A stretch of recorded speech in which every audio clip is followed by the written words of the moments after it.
Well, I had a question come in the comments, but it's one of them where it's kind of weird in that I got the email that the question is there, but the question never actually shows up in the comments on the video, so I'm unable to reply to it. So this is a reply to it. It had to do when I was making, I guess it was this little packet that holds the bullets for the gun. His question was simply, he wants to do some leather work, and where do you find the tools? Well, they are available. Like this one I actually got in a local hardware store, and that's a Stewart brand stitcher.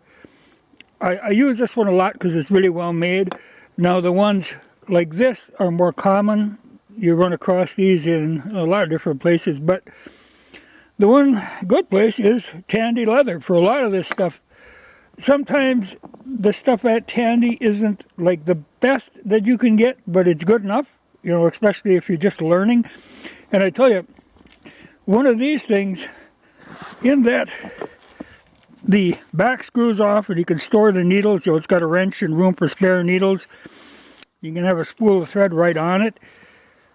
They're just a great thing to have along for an emergency tool for repairing so many different things. They're just really handy to have, and they aren't very expensive. But like I say, Tandy carries them. You can buy cheaper ones other places, but these have worked really good for me.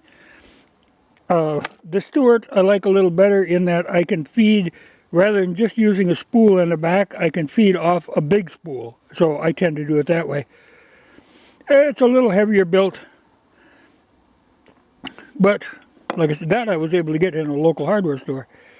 But a lot of the tools that I have, like this head knife, they came actually from my grandma. A lot of that stuff gets passed down. The older tools are better quality, sometimes heavier made than the newer ones. But still, all of them are worth owning.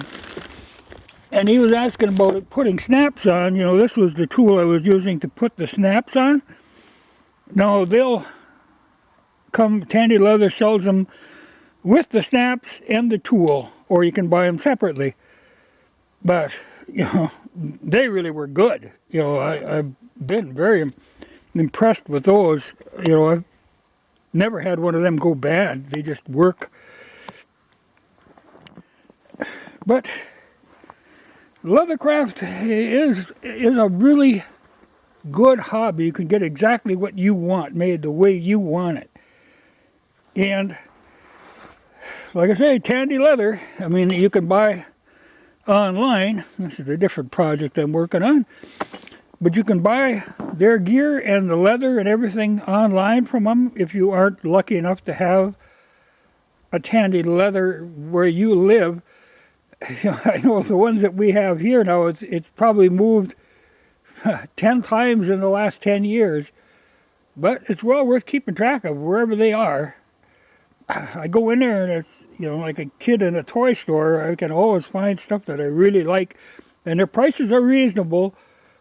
Like I say, some of the tools aren't the best quality ones. But they are good enough, and really that's all that matters. You can upgrade the stuff later on, but just to get your foot in the door, Tandy Leather is a good place, and they do sell good leather. They're, again, not cheap, but when you're making a project that you're going to have for a long time, it's well worth spending the money. So, look in the yellow pages. If you don't have a store in your area, go online, because tandyleather.com is there and the stuff is available.